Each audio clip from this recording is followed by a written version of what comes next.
it's true. Tell me now, when will we be paid for the work we've done? When will we be paid?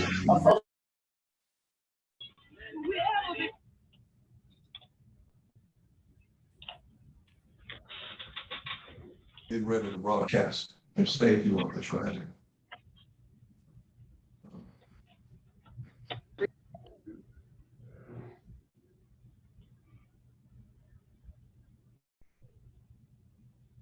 And Dr. McGinnis, Professor McGinnis, you are on. Hello, and welcome to the start of the Jackson State University Institute of Social Justice and Race Relations Juneteenth celebration, which will feature 3 great events this week, one today, one Thursday, and one Friday. I am poet and short story writer Celie McInnes, and I will serve as the moderator for our outstanding panel on Juneteenth, art, history, and culture. Before I begin, I must acknowledge our director, Dr. Cassandra McNeil, as well as the entire ISJRR committee, Professor Joshua Cotton, Dr. Phyllis Lewis-Hale, and Mr. Keith McMillan. And now, allow me to introduce our panel of artists and scholars. First is Dr. Lisa Beckley Roberts. She is the chair of the Jackson State University Department of Music and teaches graduate and undergraduate student courses in music history, studies in historical musicology and ethnomusicology, music appreciation, applied harp lessons, and has proposed and been approved to begin a world music culture class. She began the Jackson State University African Drum and Dance Ensemble shortly after arriving in Jackson State and held the inaugural performance of the ensemble in 2016. She has authored articles and film and album reviews that have appeared in the Journal of Society of Ethnomusicology, Journal of Africana Studies, and Worlds of Music Journal, and has presented at numerous professional conferences, including African Studies Association Conference, Caribbean Studies Conference, African and Diaspora Religious Studies Association Conference, and Regional Society for Ethnomusicology Conference. Having been a Fulbright Hayes Scholar in South Africa, as well as a FLAS Scholar in Nigeria, Dr. Beckley Roberts' research focuses on traditional African religious practices in diaspora communities of the Americas and the role of music, dance, and chant in conversation processes. She is also an accomplished performer who has been principal harpist with the Valdosta Symphony Orchestra and the Central Florida Symphony Orchestra, and has performed with orchestras throughout the Southeast and maintains an active performance career, having accompanied singers in the genres of neo-soul, hip-hop, and others. Please give it up for Dr. Lisa Beckley Roberts. Also joining us is Dr. Johnny Gilliling. He is the chair of the Jackson State Department of Public Policy and Administration and teaches graduate level classes in social science research, statistics, and management of information systems, along with classes in economic and community development. He is a program evaluator and researcher who has conducted numerous research efforts in the area of quality management, public transportation, college access, wealth building via individual development accounts, economic development, and healthcare. The results of his research efforts have been presented at conferences and in peer-reviewed publications on transportation, a book on public transportation, and the impact of the spatial mismatch of theory and urban areas. Dr. Gilliling also has a chapter, Integrated Approach to Health, in the state of health and healthcare in Mississippi. The focus of his public transportation research has been in the areas of public transportation services, transportation access by the poor, and transportation access in healthcare. As a fellow of the Southern Mental Health Advocacy Research and Teaching Institute and Jackson State's University Scholars Program, Dr. Gilliling's most recent research in the area of transportation is focused on relieving urban transit congestion, regional economic development, and strategic deployment of Mississippi transportation assets. Having been selected by the Children's Health Fund as its program evaluator for the state of Mississippi, Dr. Gilliling also served as a field researcher for the Research Foundation of the State of University of New York, the Rockefeller Institution, in the aftermath of Hurricanes Katrina and Rita. Next is Tongo Ison Martin. He is a poet, educator, activist, and the current poet laureate of San Francisco, California. His 2017 book, Heaven Is Our Goodbyes, won a PEN Oakland Award and the 2018 American Book Award, 2018 California Book Award, and 2018 National California Booksellers Association Poetry Book of the Year. He has taught at Columbia University Institute Research in African American Studies, where he created the 2012 curriculum, We Charge Genocide Again, which is a text and workbook about police brutality and how to engage it. His book, Someone's Dead Already, was nominated for a California Bookstore Award. His latest book, Blood on the Fog, was nominated as one of the New York Times Poetry Books of the Year. In 2020, he co-founded Black Freighter Press to publish revolutionary works. And in January of 2009, Ison Martin, along with 8 other poets, was invited by the NAACP to read poetry in Washington, D.C. for their inaugural poetry reading celebrating the election of President Barack Obama. When not traveling the country as a poet and activist, Ison Martin regularly teaches in juvenile detention centers across the country. And finally, Dr. Cassie S. Turnipseed is an assistant professor in the Jackson State Department of History and Philosophy, a former IHL Mississippi Diversity Educator of the Year. She was also a recipient of the 2018 Summer Research Grant to study the Gullah Geechee Culture Heritage Corridor, which is the basis for a textbook and documentary entitled The Gullah Geechee Making a Way Out of No Way, that offers academic insight into the world of Gullah Geechee community built and their significant contributions to America's economic and physical culture. In addition, Dr. Turnipseed is spearheading the anthology Up from the Cotton Fields Revisited to chronicle the evolutionary growth of Mississippi Valley State University since its founding. A founder of Coffee Inc. and the House of Coffee, she developed the Healthy You Gourmet Academy for the Youth in the Mississippi Delta, the Cotton Pickers of America Monument, Sharecroppers Interpretive Center, the Cotton Kingdom Historical Trail Project, and the annual Sweat Equity Investment in the Cotton Kingdom Symposium, and the Cotton Pickers Ball. She currently teaches African American and world history and has taught previously at the University of District of Columbia and California State University, Northridge. Dr. Turnipseed is the founding director of Education and Community Outreach for the B.B. King Museum and the Delta Interpretive Center, and the Cultural Arts Director for Mississippi Action for Community Education, which produces the Mississippi Delta Blues Heritage Festival. That is a mouthful, and that tells you about the outstanding folk we have with us today. That was a tongue twister. You guys need to stop doing so much work. Y'all had a brother tired. All right, so I want to get right into, and I think one of our presenters is having technical difficulties because I do not see Brother Tongo. And so I'm going to ask just off camera, and Professor Cotton, you can put that in my information in my box. Do you have Tongo's number? Because I do. And just give me 1 second because I want to keep this going. I'm going to give Professor Cotton Tongo's information to make sure that he has the correct link to get on. I apologize for doing logistical work in the middle of our program. There we go. So I'm going to begin with a very general question. Each one of you have 2 to 3 minutes to answer, and then we'll just go through question after question. So my first question is, and we'll go in the order. So we'll go Dr. Beckley Roberts, and then Dr. Gillileen, and then Dr. Turnipseed, and hopefully Aside Martin will be on at that time. So my first question, beginning with you, Dr. Beckley Roberts, is it's a 2-part question, and feel free to answer any part of the question. And this is for all of you. Either why do you well, let me give an overview. I'm sorry, I'm getting ahead of myself.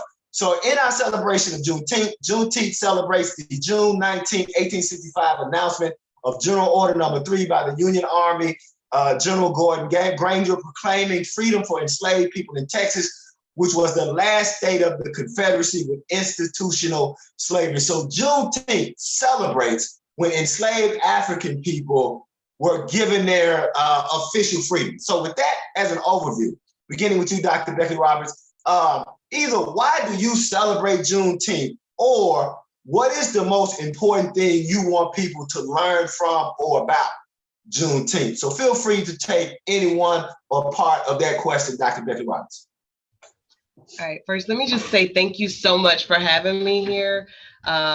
I'm grateful for the opportunity. First, I'm just incredibly grateful to work for an institution that understands and celebrates the history of our people. In the same way that we encourage our students to be scholarly students of the important figures in Western classical culture. So that's the first thing. And then I think I just take a quick stab at a little bit of both of those. Why do I celebrate Juneteenth? Because it is the closest thing that I can celebrate to an Independence Day. And I say that as a native of Mississippi who is the descendants of enslaved people. I try to avoid calling them slaves. They were not born slaves. They were kidnapped and they were enslaved. But to be clear, January 1st, 1863 is the date of the Emancipation Proclamation. And then June 19th, 1865 is the celebration that, we call Juneteenth, in honor of when enslaved people actually realized and were afforded their liberty. But in Mississippi, it was not until 1995 that the 13th Amendment was ratified. That's something to think about as well. And then further, it wasn't until February 7th of 2013 that paperwork was actually signed and processed by the Secretary of State. So Juneteenth is the closest I have to a celebration of independence. I know that my history as a person of African descent does not begin with enslaved people in this nation or in the diaspora in general. I understand that there are ancestors whose names I know and whose names I don't know, and that if I am tall, it's because I stand on their shoulders, and that for generations before the enslavement of my ancestors, I had ancestors who were praying for the evolution of my family and myself included. So that's why I celebrate Juneteenth. I celebrate it because it is much more of a time, an energy, a spirit of liberation for me and for my family. Or I will say at least as much, but probably a bit more than celebrating the 4th of July. And why is it important for us to celebrate it? Why is it important in my mind that I assure my son understands what Juneteenth is because we owe it to ourselves, we owe it to our ancestors, and we owe it to our descendants to assure that we understand best our own history, to avoid repeating it, to honor those who sacrificed in order to ensure it, and because it is an opportunity to continue to celebrate my culture and the fact that I am tall, because as I said before, the African proverb states, if I am tall, it is because I stand on the shoulders of my ancestors. So I'll stop there so we can have some conversation and go on.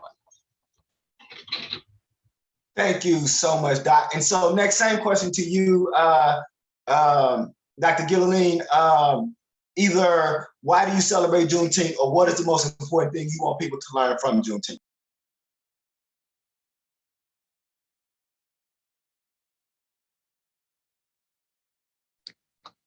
And I too want to thank you, Professor McGinnis, for having me, and Professor Hyden, thank you so much. Juneteenth is important, and for a little bit different reasons. It's a national holiday, federal holiday, which means that it's important to more than just Black America.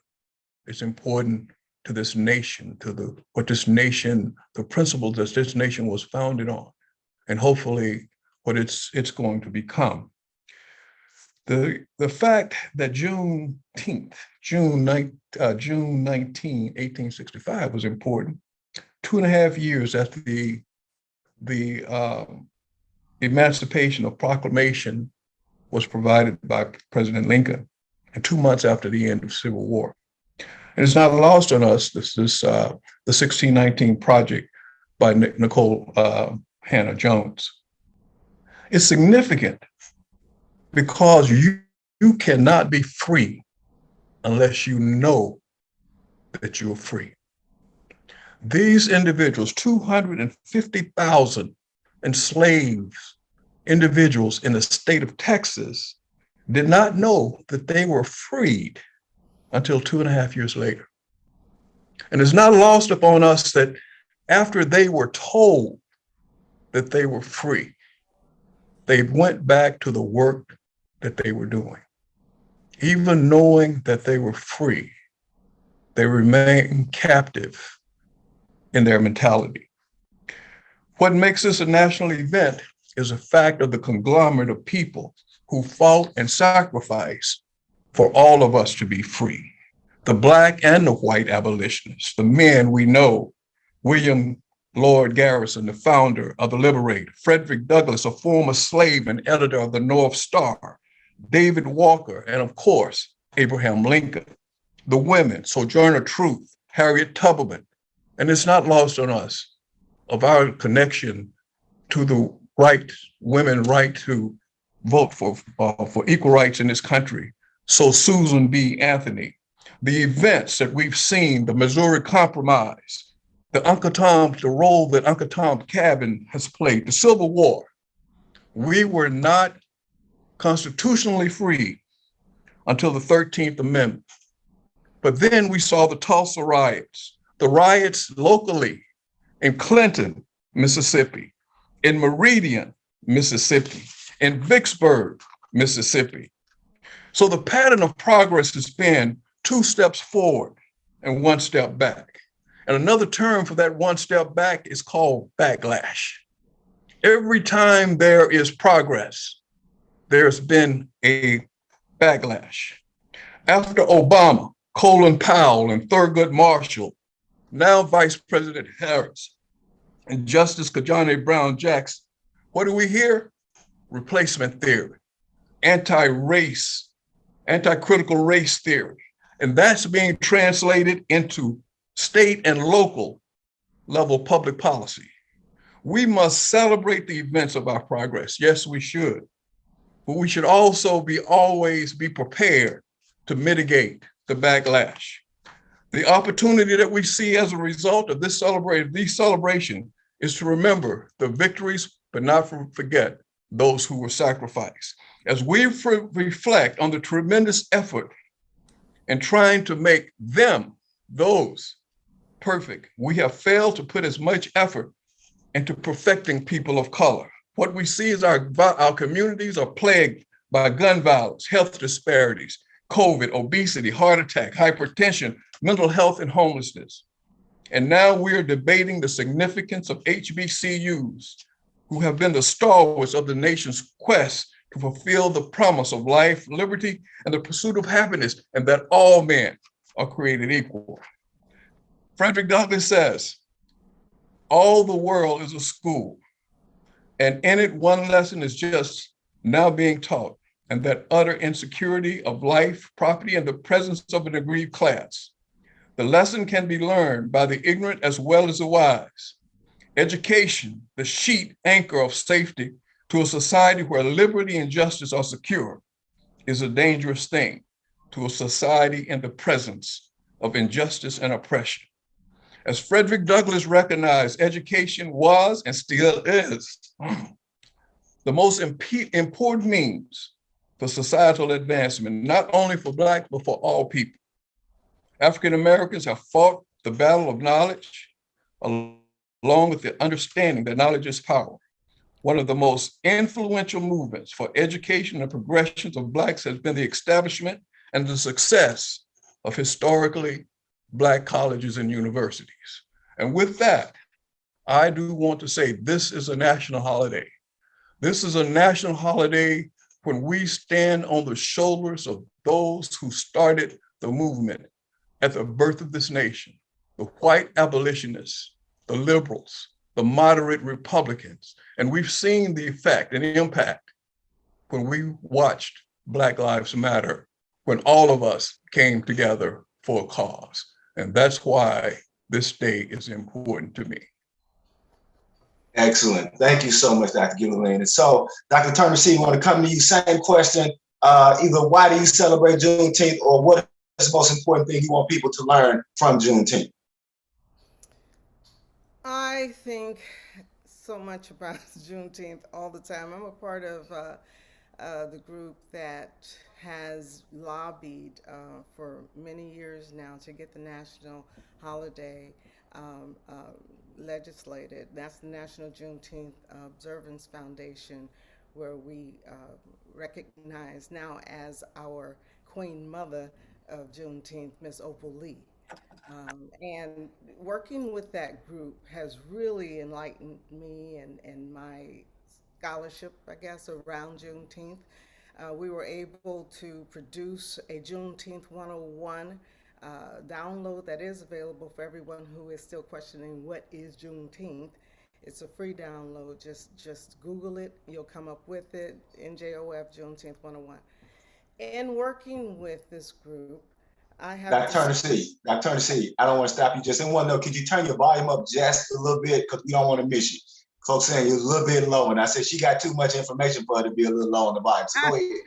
Really, okay, I'm trying to figure out what is the volume. It's all the way up for me here. Okay. Okay. Do I need to sit closer? Yeah, there you go. That's a little bit better. There we go. All right. Yeah, I was just describing the group that really lobbied for the past 40 years or so with Dr. Ron Myers and a whole slate of other people. But the National Juneteenth Observance Foundation, that group, has taught me so much about the significance of the history of Juneteenth, what that history is, what is missing in the narrative, and those reasons why we celebrate is so very important. For me, I think it's because it gives us an opportunity. I'm going to pick up on Dr. Gillian's remarks on the opportunities because as a professor, it gave me the opportunity to share the information that I was gathering along the way, which was astonishing and amazing to know that not only was General Granger the person who supposedly read the General Order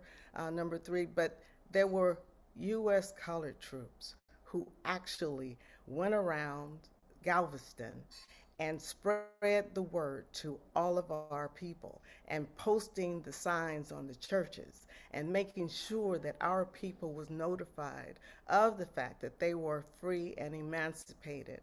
And just knowing that, General Granger never even got off the boat. He read the document from the boat, but it was us who did all the groundwork, who did all the significant work, not only around building this country, but emancipating its people. So we have to understand our agency, the self-determination, the Kujichagulia, and just like Kwanzaa, we need to take these opportunities, which is now a national holiday, and just talk about all of our heroes, all of the people who truly built this country, who did the most significant work in the development of world culture and history, but little people know about it. Very few people know about it. So being at an HBCU or professor at an HBCU, I am obliged to do this work.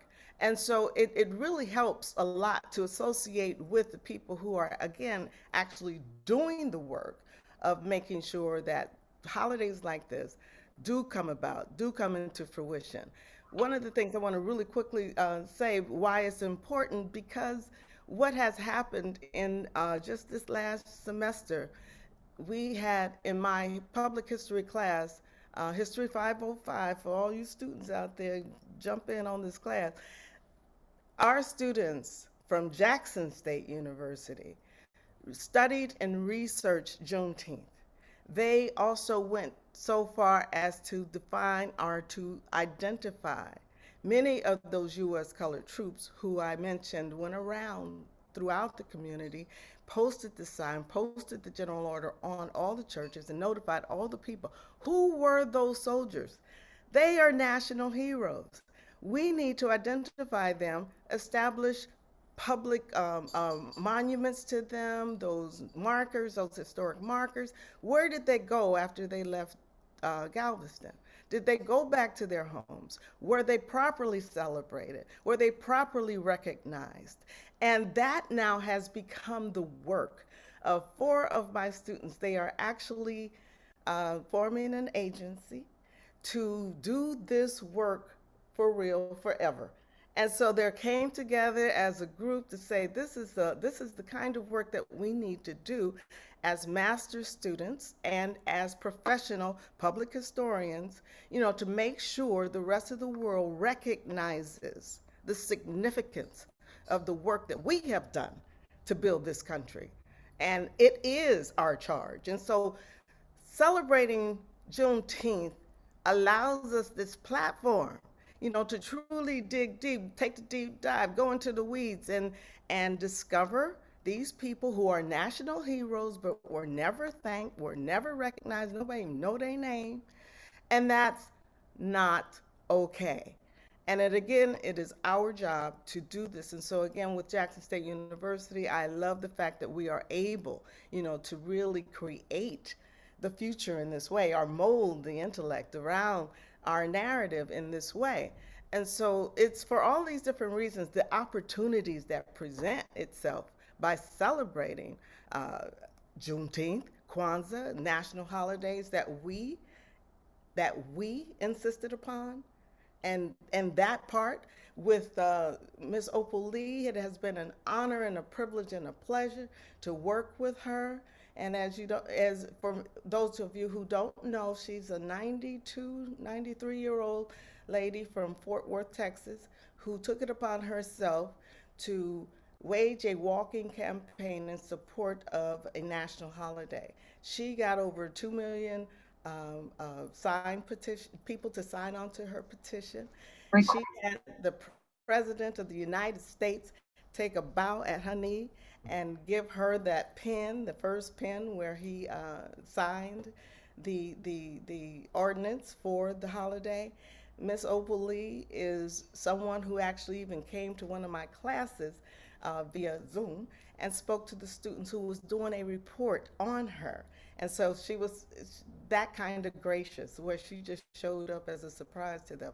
And I'm just saying that as an example, as the reason why celebrating Juneteenth and other holidays that honor our history, that's it. It's about that, it's that point right there. That's what we have been working for, is to insist upon respect and upon an appreciation of picking all that cotton and all the work that we have done in building this country. So that's really why I see celebrating and recognizing is the most important thing that we can do while honoring our ancestors, is celebrating it in context. So I'll just leave it there. Amen and ashe. So now I want to go to fellow poet on the panel, Brother Tongo Ison Martin. You should see him. He's been able to get with us. So, Brother Ison Martin, same thing to you. Either why do you celebrate Juneteenth, or what is the most important thing you want people to learn from Juneteenth? Hello, everyone. Really honored to be with you all, and regret my position in this conversation. I definitely don't think I should be anywhere near a last word, but briefly, what I think the significance of Juneteenth is actually the requirement for people who want liberation to have their own cultural life. Amilcar Cabral basically argued that any kind of resistance, any kind of political resistance flows from cultural resistance, flows from the way that really the way that we sociologically speaking, the way we relate to each other. And so if we are relating to each other and relating to ourselves and relating to the world solely through the cultural practices of those who oppress us, if we don't have our own institutional life, then we remain easy to dominate. I'm a little roughed up right now, as basically on the 25th. I don't know if you are familiar with the sweeping school closures that are happening here in the Bay Area, specifically in Oakland, California. There has been quite a fight, a losing fight, which led to a couple of mothers on the last day of school, on the graduation, upon their kids' graduation, though they had some siblings that are still attending. Some mothers decided that rather than see the school close, they were just not going to leave. And so there's been this civil disobedience in this elementary school called Parker Elementary School in Deep East Oakland. Ever since, and some of us have been helping out, and along with just holding the building, we've launched a people's school, a community school, a freedom school right there in this building that we're not gonna give back to a system that will just shut it down and basically give to a gentrifier's charter school. What I noticed in this move is how kids, the interesting evolution of kids learning how to relate to an educational reality as an expression of their power, and that understanding that this reality, this educational reality, could actually belong to them. It almost changed behavior like that. Now this is now Parker Elementary is it's a school that's it's one of those schools that people have been going through for generations, and unfortunately, as the ghettoization of Black community out here persisted, it grown into a reputation of being a hard school where kids can't be controlled and all of these kind of what they like to call us, like this is where the super predators are birthed, right, in this school. But as soon as they as soon as the day changed, and they understood that everything that goes on here is not generated by our collective will, they almost became new students overnight, and they're walking around talking about, okay, let's lead a march from here to here. We got 13-year-olds talking about, I think we can lead a march from this place to this place, and others with all kind of ideas on how to really how to present power.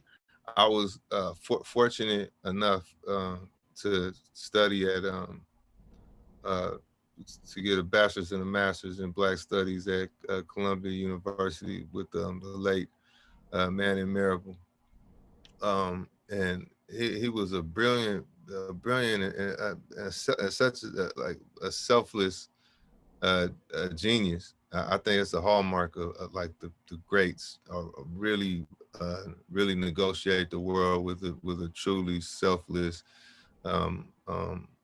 just a selfless approach to personhood. But one of the things he made sure to let us know, and I wish I had time to run down all of his virtues. His birthday just passed. He was really a great cat.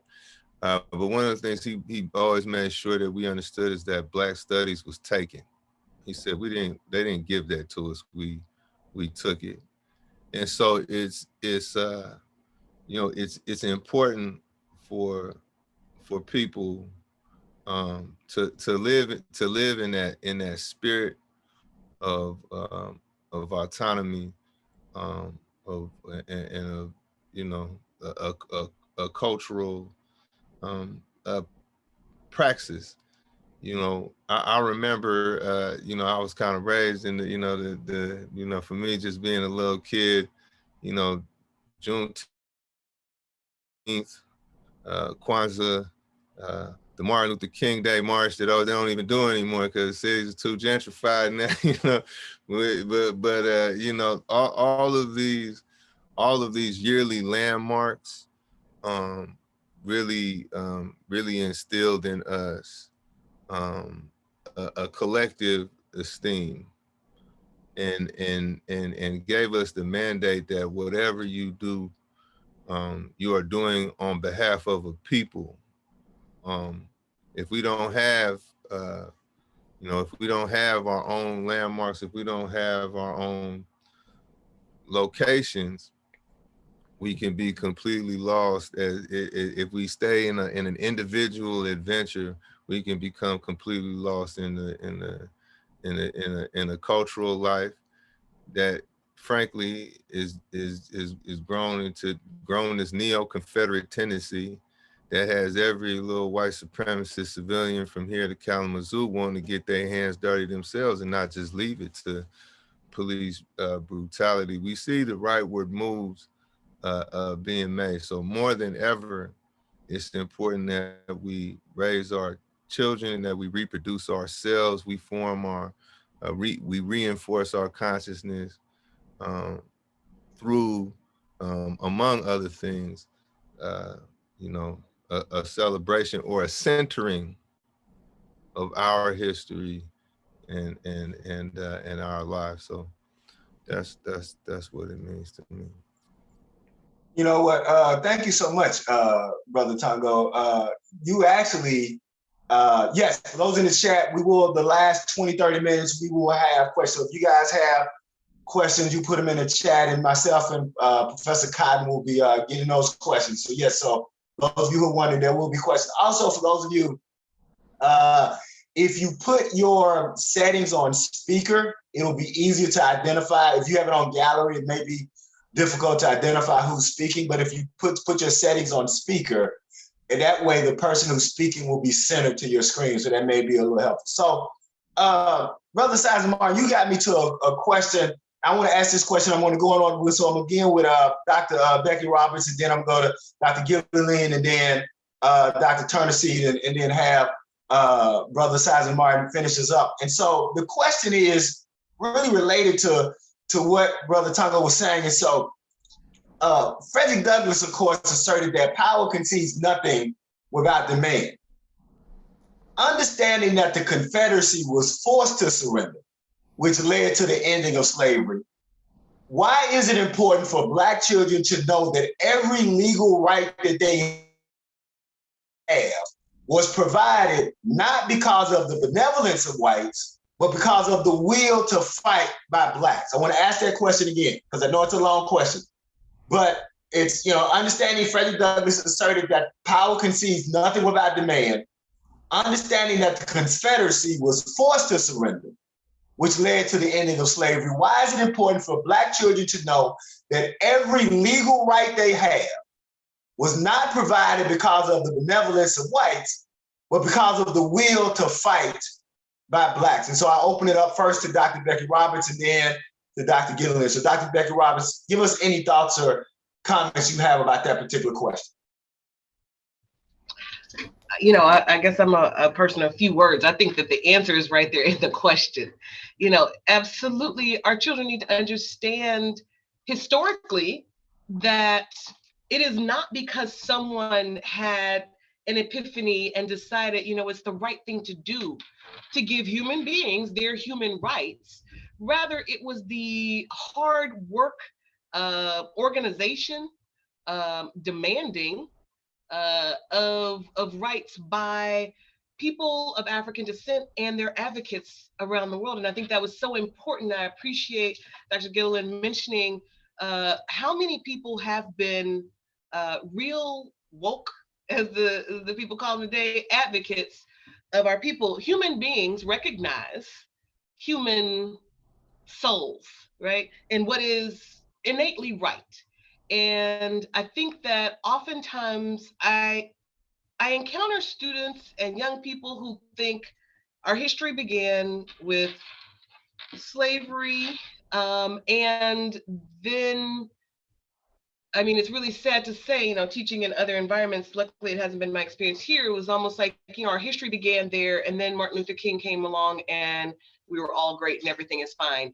And I have to explain to them how close and how we are not far removed from attitudes and situations in this country and around the world, and we are still continuing to see instances of enslavement of people. And so anything that they seek as an individual or as a community, any rights, any opportunities have to be those that they are willing to fight for. And by fighting, I mean also educating themselves, understanding how to best articulate what their needs are and what they deserve, and then organizing to work towards that end.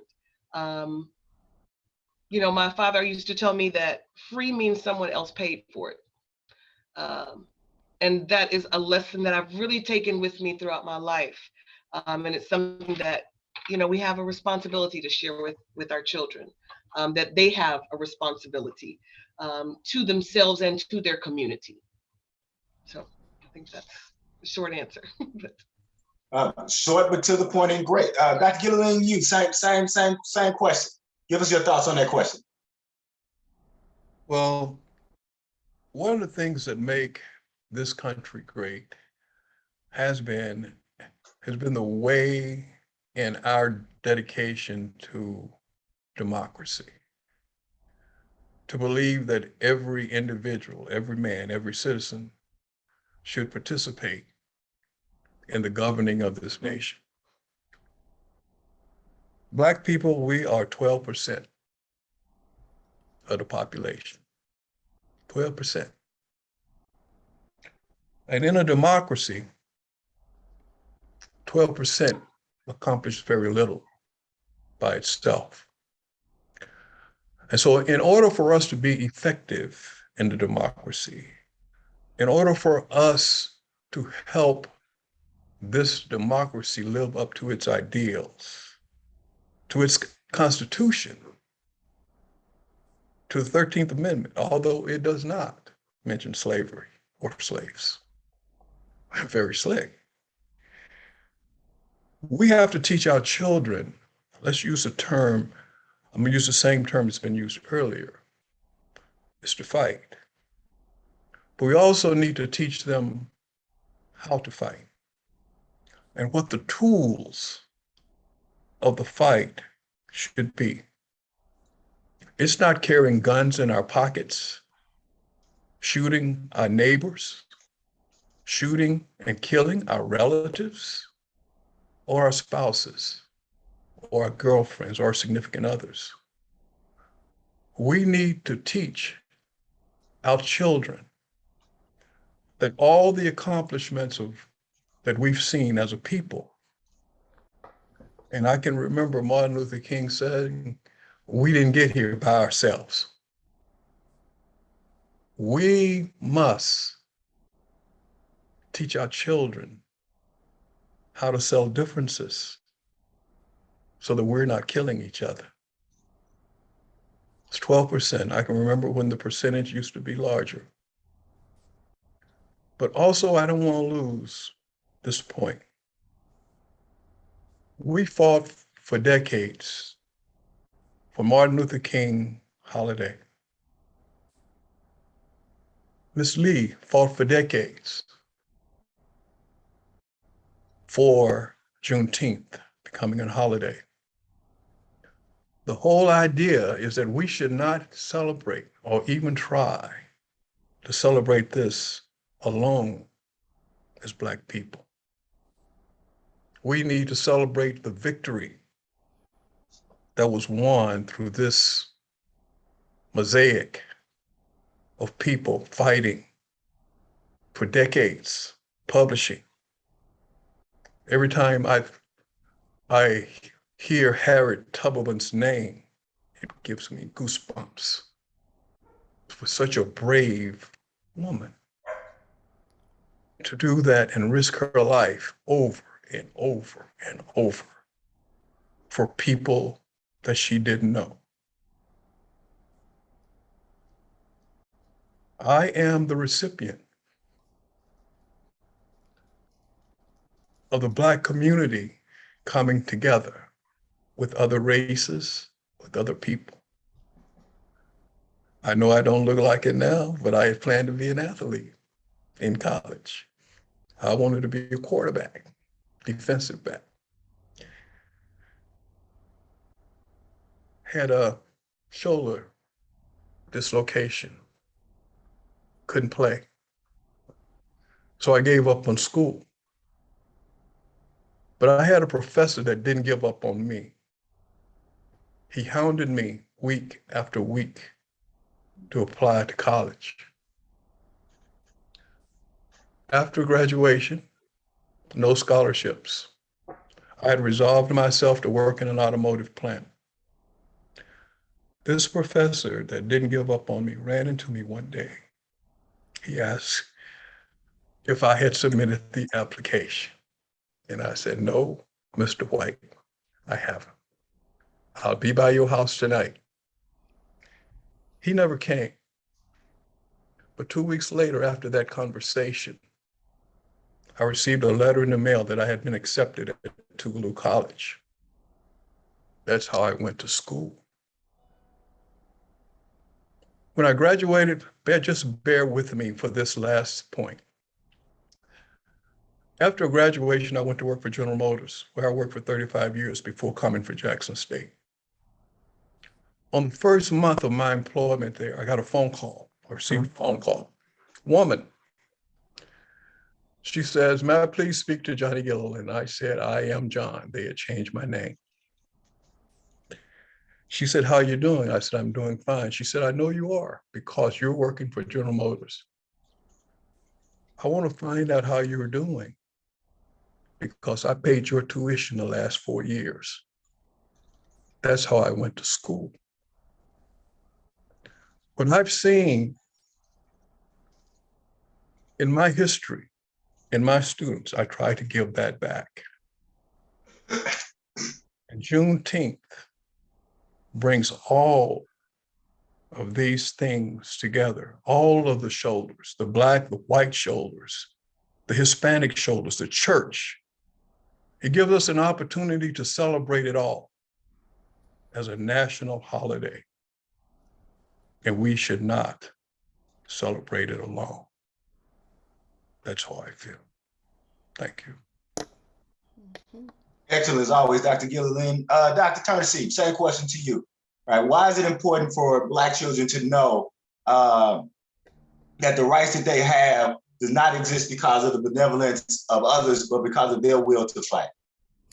You know, I think in listening to my colleagues, I am reminded too of so much of our history and traditions and the fact that the will to fight has always been in us. We're not a weak people.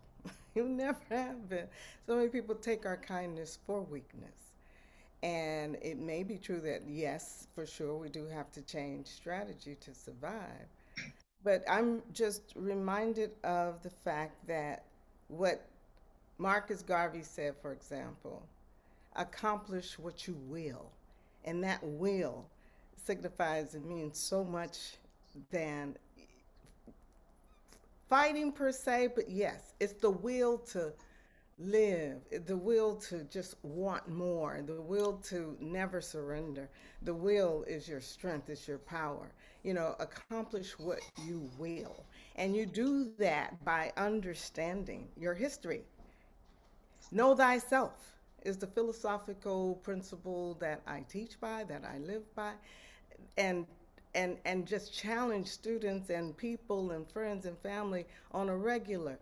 Know thyself. And in that, you understand our passion for being loved and being lovely people and for the most part, really wanting peace and just not really wanting to fight all the time. But it is in that will of love that is also a tool for fighting, and how to manipulate that tool in a way that really will accomplish what we will into existence, what we will into our life, what we live into our future. And so for me, I think our traditions, our Africanness, our African traditions are very, very important to understand what those were. they did give instruction, documented methods, tactics, techniques, way to win through love, through living, through just very holistic kinds of ways. And the Ma'at principle, truth, justice, and righteousness is our way. But we're dealing with people who lie, cheat, and steal all the time. And so it's just like, okay, so we gotta do something with that will to be truthful, to be honest, to be just when we're fighting against people that we know is about lying, cheating, and stealing. And then too many of us have incorporated that same spirit into our tactics and killing each other and all that sort of thing. But I do think that rites of passage, those very fundamental truths and methods of how and whose you are in society needs to be implemented in all of our communities. I'm from the Bay Area. I was born and raised in San Francisco, lived in Oakland all of my adult life for the most part. So I understand what the brother was talking about earlier. And it is programs there like what Wade Nobles used to do, and so many of our institutional greats from San Francisco State University, who is the first African Studies program in the country. But there were so many rites of passage programs in the Bay Area at one time. I know they're not there anymore, but we do need to implement and get back to those ways of the African tradition, those ways of life that we know work for us. We have to teach our children. We have to teach our children our ways of survival and to have that will to want to live. So many have just lost hope because of what they see depicted about themselves, the projections onto television and into news. I'm a public historian, but I'm also a PR person, and so I know it's all about messaging. It's all about repeating the same narrative over and over and over until you have taught them something. They done learned something in your message. And so it's really important for us to reiterate and to document and to teach on purpose, deliberately, what CRT really means, telling the truth about our history, arming us with those weapons of the tools of knowledge. That instrument that we need is education. And in that, you learn how to do things differently. That's what Sankofa is. Learn from the past so that you can move forward with progress and all those things that you will into existence. And I do believe we're magical people like that. We can will our way into existence. But we got to have the passion and the belief and the knowing and the know-hows to do that. So, yeah, power concedes nothing without a demand. And we must demand our truth be told and that our children learn their actual history and learn from that all of those things that they need to survive going forward. So, I'll just leave it there.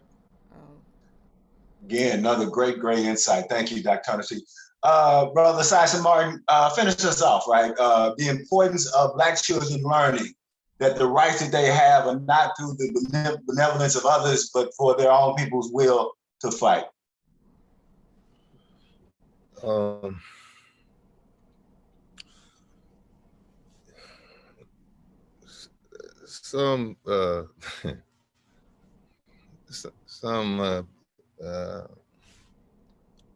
Some people would argue that really what kind of kernels a life of oppression is when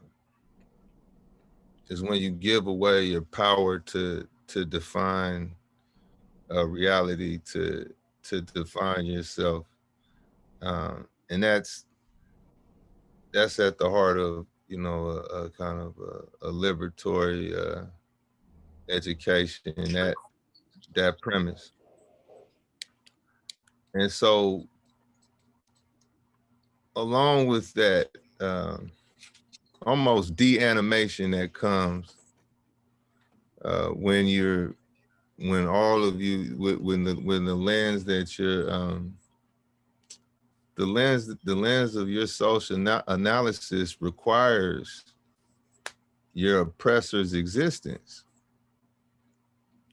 What this instills in you, what this instills in our kids, is a de-animation. To not completely be human being, to not be a complete human being, because a human right, or you have a human right to define yourself and to define your world outside of the constraints and outside of the violence of other people. So we find ourselves in a situation where we've given away, or we daily give away so much power to facilitate our reality. It is almost a ghost-like existence, so that you are dead until given your oppressor's permission. You are politically dead until you vote. Every other day of the year, there's no political praxis. Only in voting are you trying to determine a political reality, when that's just not the reality of how politics works. You are emotionally dead until you buy something or some accomplishment that requires an oppressor's stamp. You're intellectually dead until recognized by this or by this or that extension of a bourgeois domination of reality. So it's interestingly, and you know, I myself, I just like to sit and read physics and play and have my little run a little amateur guitar career only for me. So I'm not speaking as I'm not even speaking as a cat that likes to fight. But unfortunately, the reality is that for us, we cannot separate our humanization from resistance because, or that is always at stake in whatever project we undertake, whether it be educational, whether it be with the kids, whether it be with the elders, whether everybody in between, people that's locked up, people that's free, everywhere, whoever you think you are, whatever you think you have, or whatever you think makes you special, the humanization of all people, including our oppressor, is always at stake. So it's, you know, for kids, I think it's a beautiful, it's actually a beautiful exercise in power to frame our existence as one born of resistance. Gerald Horne, the historian, has a great book called The Counter-Revolution of 1776 that I highly recommend everyone read. And basically argues that the United States is the invention of whiteness. And it's a whiteness that's not a privilege. It's a whiteness that is basically, to paraphrase, a deputization. That this is a situation of violence, just as much, if not more than, a situation of economics. It began with a genocide. It was maintained by perpetual repression of the African will to be free. It cannot escape that origin. It cannot escape that infrastructure, both physical and social and psychological and otherwise. The effect, though, in making this point, he just, it's really just, you know, primary source of just all of these revolts, just thousands of revolts and conspiracies to revolt that they never, you know, they give us Nat Turner, Denmark Vesey, maybe Gabriel Prosser, and that the pantheon doesn't really, you know, it doesn't really stretch farther than that. And of course, Harriet Tubman. But besides that, we don't get much of a survey of serious resistance or resistances that almost sunk colonial projects themselves. The interesting effect, or the beautiful almost side effect that it had on me, was that it broadened my concept to beyond their demarcations of our liberation, right? So that our spirit actually doesn't have to begin in 1865. Our resistance, I'm sorry, somebody, I'm easily thrown off, and can mute that. Sorry, I have an 80s baby attention span. Anyways, you know, maybe that was a sign that I should keep even more of a sense of humor. But the moral of the story is, it really, and mind you, this is a book I read after miles and miles and miles of praxis, but it really was something a beautifully empowering and broadening of my mind to just see all of these revolts and to use this history of resistance to create a new timeline for my mind to bounce off of, right? And new borders for my mind to bounce off of, because it's not just a United States project, right? We are African people that was brought from top to bottom, right? So that 12% grows when you take out the United States, when you broaden when you expand that siblinghood, when you offer that siblinghood to people beyond just the United States. Well, now we're more than 12%, and now we need a little bit more, and now, or a lot more, and now we have a greater, or we look at the world, right? We have our the siblinghood goes all the way back to the continent where there's even more of us. And there are more people in the global South that have related to European empires in the exact same way and have suffered the exact same oppression, right? As you know, we could have just stayed on the Malcolm X bus, right? I mean, I don't know why we got off that one. It's a global, what do you call it? A global Black revolution. This is what our potential is, and it's crucial.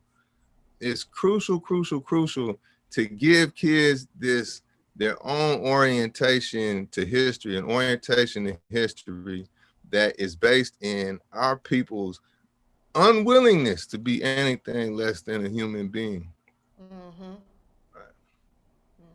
Thank you so much, man, as always. So let me go a couple more questions, then I'm going to take something out the chat. So again, we're going to go the same order: Dr. Becky Roberts, Dr. Gillian, Dr. Turner Seed, and then Brother Silas Martin. Simple question here.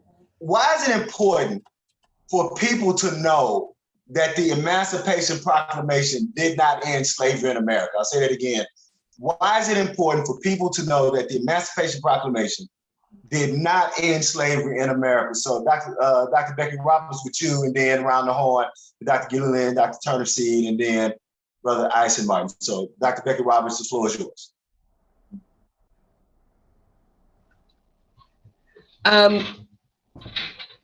I think there are a number of reasons why it's probably important, and I'm trying to choose my words carefully here and think about how to best state this. But one of the things that immediately comes to mind is going back to just the previous question that, there is not going to be power without the demand for it. There's not going to be empowerment. Liberty is not going to be given without the acceptance and the work of all of those who are involved. And so I think that it's important for us to just recognize the history of behavior in this country by both the oppressor and the oppressed. I think that it's really valuable for us to think about and understand our own social, political, economic history in this country. I think that in order for us to truly understand all of the long-term implications of kidnapping people, forcing them into service for generations, and telling them that their soul does not exist. I just think that the entirety of this story, of the history of our presence in this country, and the way that, as Dr. Turnipseed said, we've never been a weak people. We have never been without fight. We have used all of the tools that we had at our disposal. And of course, as a musician, I have to think about the role of arts in our cultural preservation and in our liberation movements. But I just think that the entirety of the story is important, and that it helps us to recall the truth of our history and the potential of our future. Thank you so much, Doc. Dr. Gilliland, same question to you. Why is it important that people know that the Emancipation Proclamation did not end slavery? Let me say that the Emancipation Proclamation, by its definition, only freed slaves in rebelling states. It did not free slaves nationwide, but only in the states that rebelled. As a result, ending or abolishing slavery or practicing slavery in the other remaining states was at the discretion of those states. That's the first thing. Second thing, it took the 13th Amendment for this country to officially state that slavery would be no more. But even with the 13th Amendment, and we see it today, states, politicians, local governments, school boards have found ways to usurp the intention of what's actually an official federal policy. So after slavery, one of the things that happened was slavers found another way to enslave. And that was through hiring, or what they called hiring, at wages that were so low that they were still receiving services from those workers at almost the same level as they were when they were enslaved. At the point of the Black codes, we still saw lynching. We still saw rape. So slavery didn't just disappear with the 13th Amendment or with the Emancipation Proclamation. And the reason that it's important is because the fight goes on. We're having debates right now about resources in Jackson, Mississippi. Even when the resources are appropriated at the federal level, the money is still being dispersed by our enslavers. We've seen when Obama senior moment, can't remember the first act to fight the recession. It's lost on it. We'll come back in a minute. The money made it to the state of Mississippi, where the majority of the representation of the state was against it. But yet when the money came to the state, they were the ones who determined who got what of that money. Out of all of those hundreds of millions of dollars, then but $2 million was allocated to the city of Jackson to prepare their streets. And I know it's an election day, but I can't resist. Until Benny Thompson stepped in and question why so little to a city so large. It's necessary because the fight goes on. 2 steps forward, 1 step back. We need to teach them how to prepare for the backlash. Very good. Thank you so much again, Dr. Gillian. Same question, Dr. Turner C. Why is it important that people know that the Emancipation Proclamation did not end slavery? Because it did not end slavery. And we just have to tell the truth. Come on. And I mean, even with the 13th Amendment, that didn't end slavery, and in fact, if you read, it said, except as punishment for a crime whereof the party shall have been duly convicted, shall within the United States or any place subject to their jurisdiction is slavery no longer permitted. So what are you saying?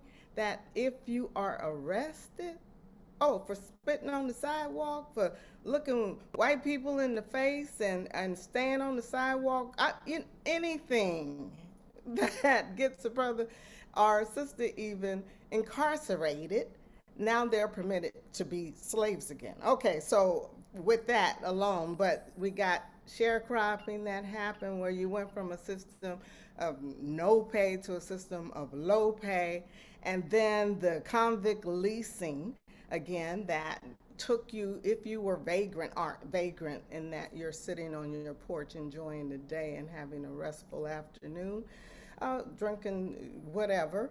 And if you are doing that, you are a vagrant. And so therefore, that's punishable by imprisonment, which takes you right back to the cotton fields, which takes you right back into slavery, which takes you into the potential of having convict leasing, whereby you're working again for free. Okay? And they only have to pay the prison, a nominal fee, but you get nothing for your labor. And it's just on and on where we are today. The imprisonment of our youth, right? And how they are set up in so many instances to, that's a really sorrowful situation with our black men in prison. I've had 2 nephews to go to prison, and I know what that is personally. And so it really has a very personal, as with all of us, I am sure, the impact of slavery that is still going on today within that prison system. And of course, the miseducation of black folk, the fact that you don't have the education to articulate, your concerns and need, or practice that in an environment. But again, that's what we're here to do at HBCU specifically, practice speaking, practice talking about how you feel about whatever the situation. Having a voice is one way of emancipating yourself, just being able to be free. And that is so liberating, to just be able to express it, in very, very clear terms. And so that, along with the poverty, and here I am in the middle of the Mississippi Delta, where the White Citizens Council was formed. In fact, right on my street. The Petersons lived right down the street from me.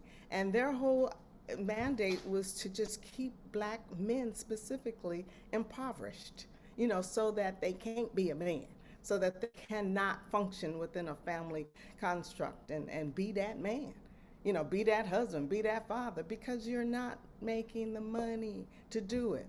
And so to not give them the loans for the housing, so you got the redlining going on, you got all these different instruments in place, to make sure that you're not exposed, you're not educated, you're broke, you can't travel, you can't see the rest of the world and how other black folk really live.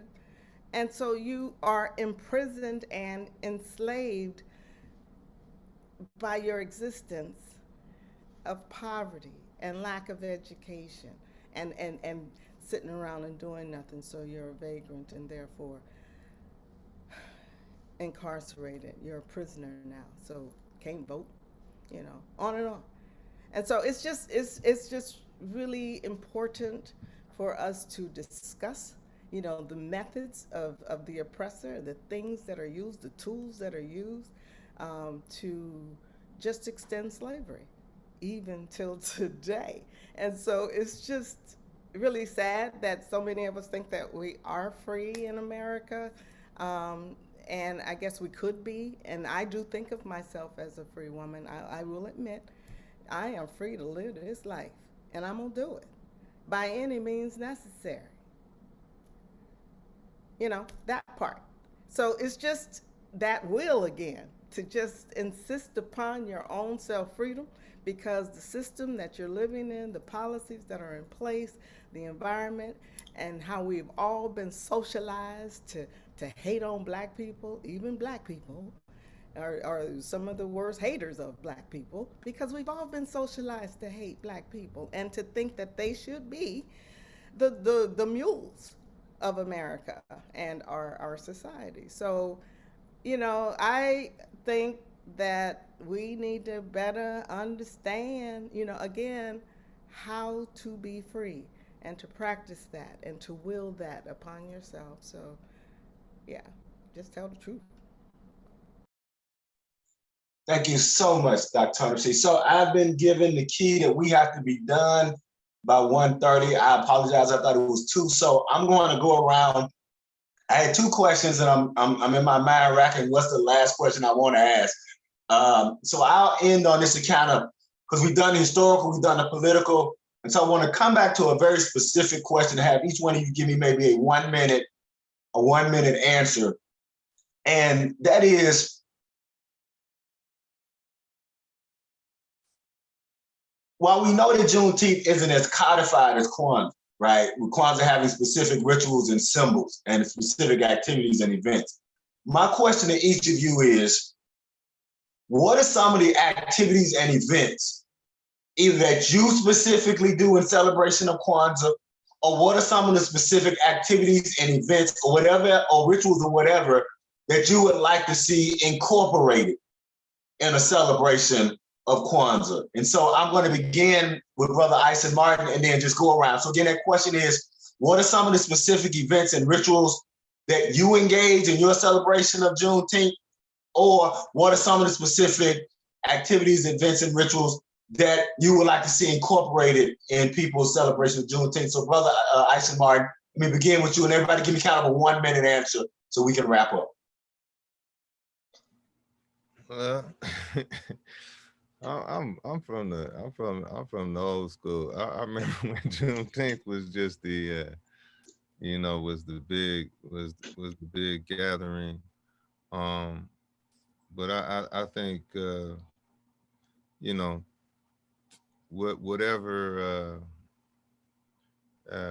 whatever practices of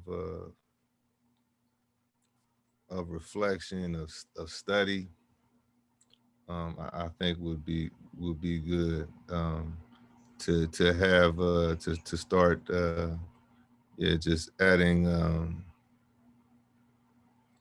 a little bit more reflection to the celebration. So I mean, I'm not, I'm a loner, so I can't throw you the best party, man, but I would just campaign that we that we spend the day in a deeper reflection, like we used to do Martin Luther King Day.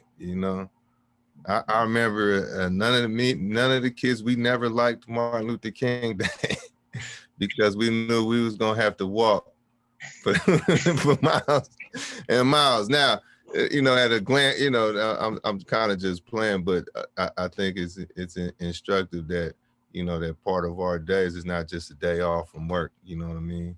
That it's actually struggling, or some kind of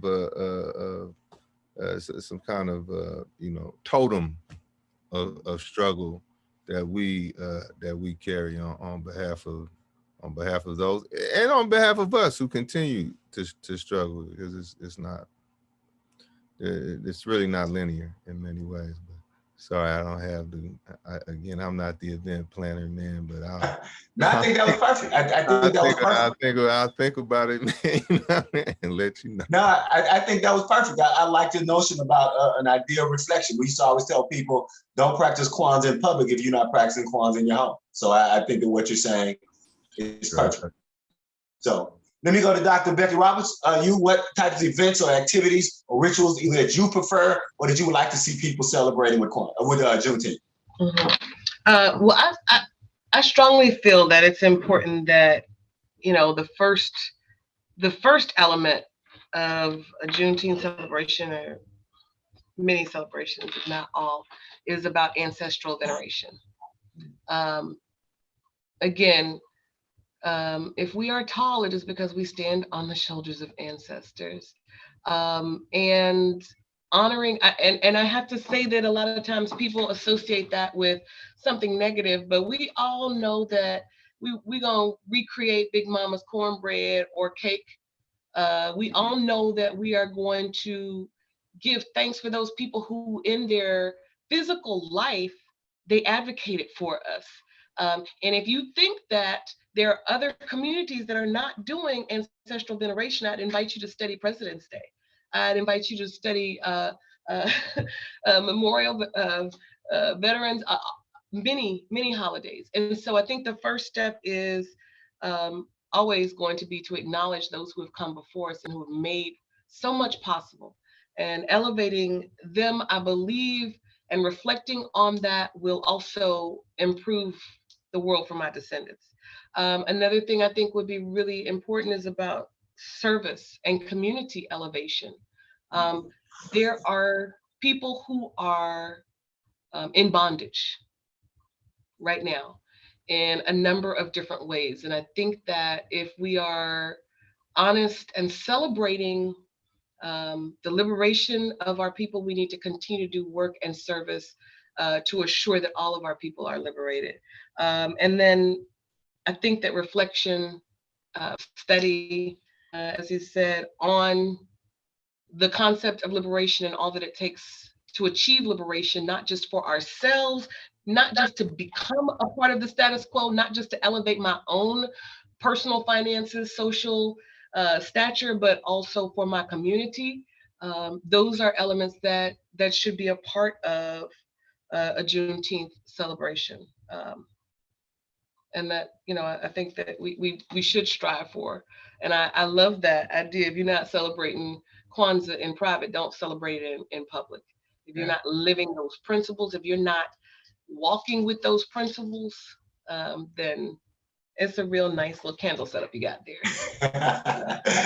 Thank you so much, Doc. Okay, Dr. Gillileen, same question for you. Right? What events or activities or rituals that you prefer to commemorate Juneteenth, or what would you like to see other people do to commemorate Juneteenth? That is a very good question. I mean, it's a very good question. And let's talk about the importance of that question. The fact that we're in this environment now where there are public policy being put in place so that we cannot discuss things that make other people uncomfortable. Right.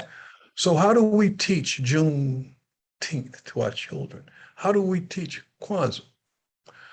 Because what we have not done, we've not done a good job of it, either with Kwanzaa or with Juneteenth.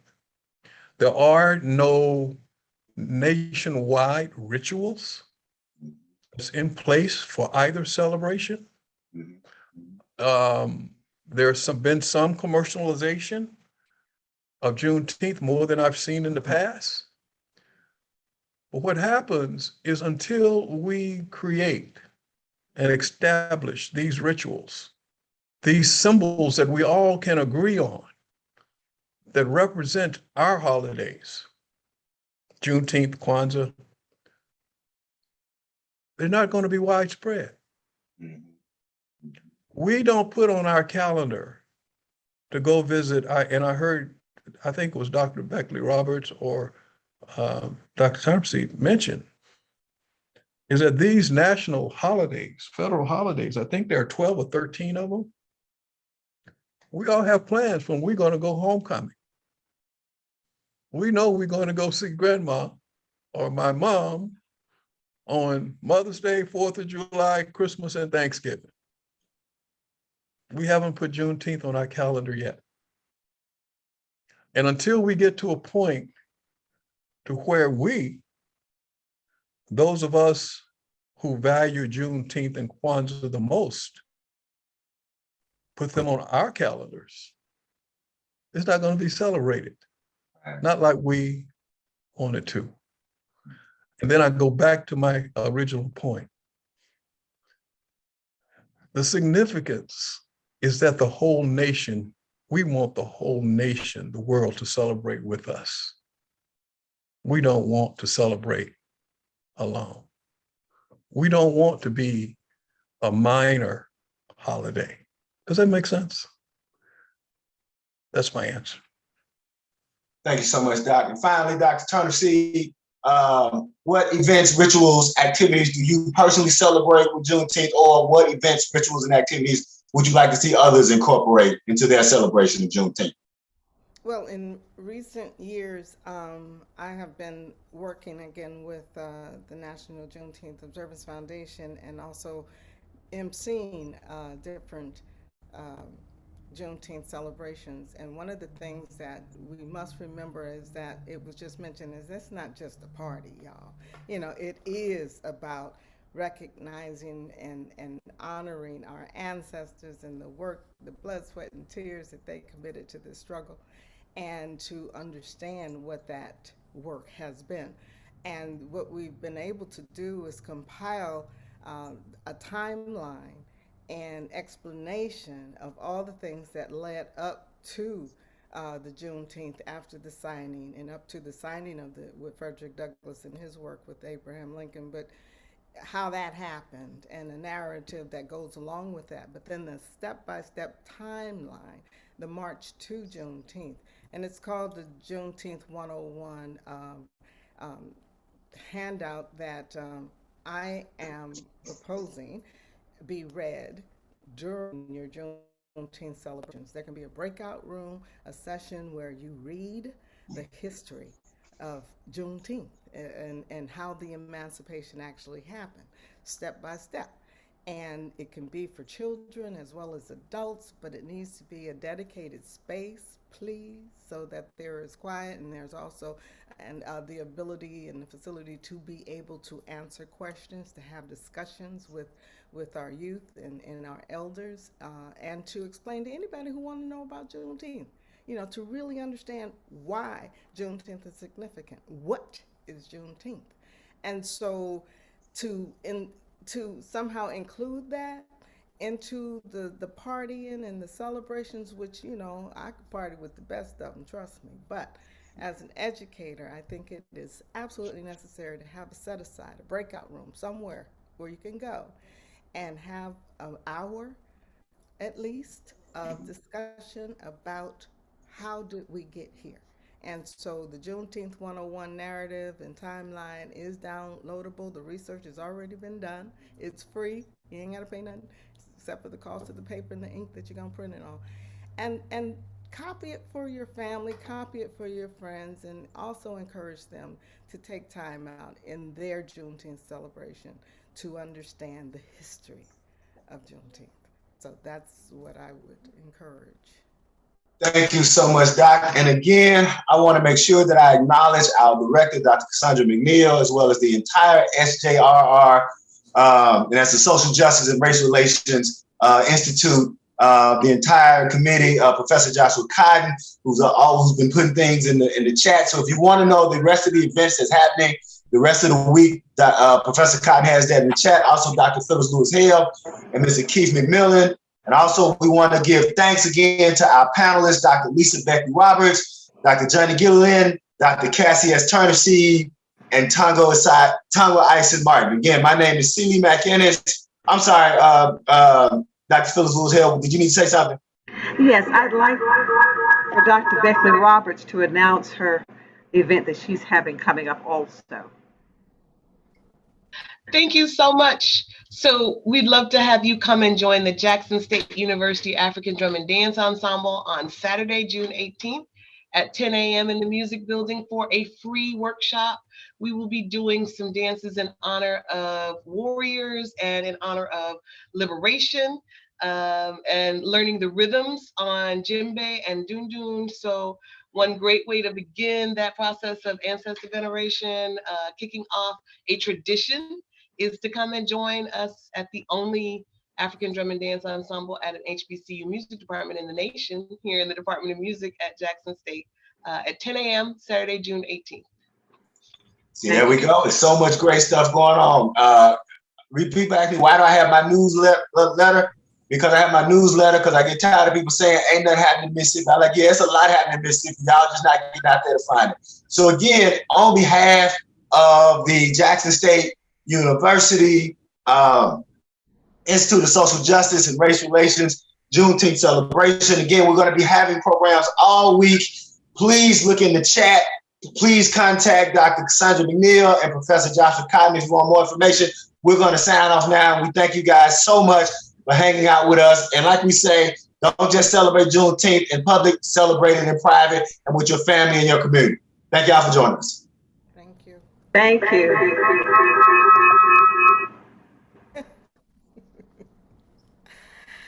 Dr. Beckley Roberts, I